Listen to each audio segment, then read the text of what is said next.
જય અંબે. ઠાકોરજીની કૃપાથી આપણા ઘરના અને આપણા સમાજના બાળકો માટે એવું કંઈક કરી રહ્યા છે કે જેની એમને સખત જરૂર છે અને જે વસ્તુ આજની અભ્યાસલક્ષી એજ્યુકેશન સિસ્ટમ નથી આપી રહી. બાળકોને આપણે ભૌતિક સુખ સુવિધા તો આપી રહ્યા છે, પણ ખરેખર એમને ખુશી અને સુખ કઈ વસ્તુથી મળશે એ વાત વિચારવા જેવી છે.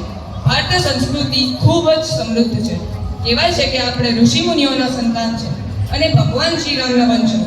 તેમ છતાં પણ આપણે અને આપણી પેઢી દુઃખી થતા રહીએ છીએ. જેમ કે રાજાનો દીકરો ભૂખ્યો મરતો હોય એમ. તો આ એક વિચારવા લાયક વાત છે.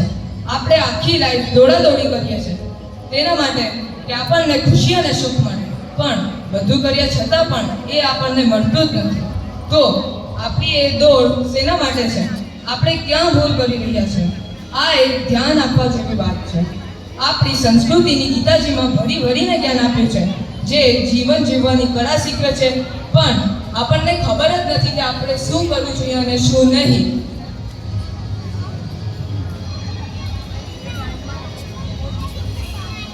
આ જ લીધે આપણને જે કોઈ પણ કાંઈ પણ કહે છે એને આપણે ફોલો કરવા લાગે છે. આ જ કરવાથી કેરેલા સ્ટોરી, 7 ડે સ્કૂલ, આત્મહત્યા જેવી ઘટનાઓ બને છે. આમાં દોષ બીજાનો નથી, પણ આપણો જ છે. કારણ કે આપણે જ આપણા બાળકો, ઘર અને સમાજને મજબૂત નથી બનાવી રહ્યા. તેથી આપણા સનાતન ધર્મમાં જે અનમોલ ખજાના છે તે લઈને આપણા ગીતા ક્લાસના બાળકો આવી રહ્યા છે. આની સંબંધમાં આપણને તો વિશેષ આવડતું નથી, પણ સંતો અને તેમના માર્ગદર્શનની સહાયતાથી થોડું કંઈ કરીએ છીએ. 10 વર્ષથી જોધપુરમાં કૃષ્ણ બાલ સંસ્કાર ચાલી રહ્યું છે.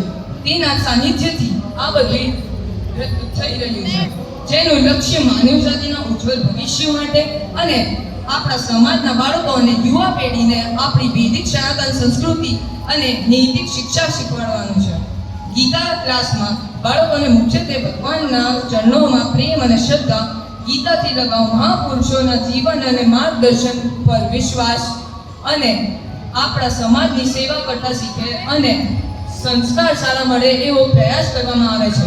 તો આવો હવે આપણે જોઈએ કે આ બાળકો આ સંસ્કાર શાળામાંથી શું શીખી રહ્યા છે એની એક નાનકડી ઝલક.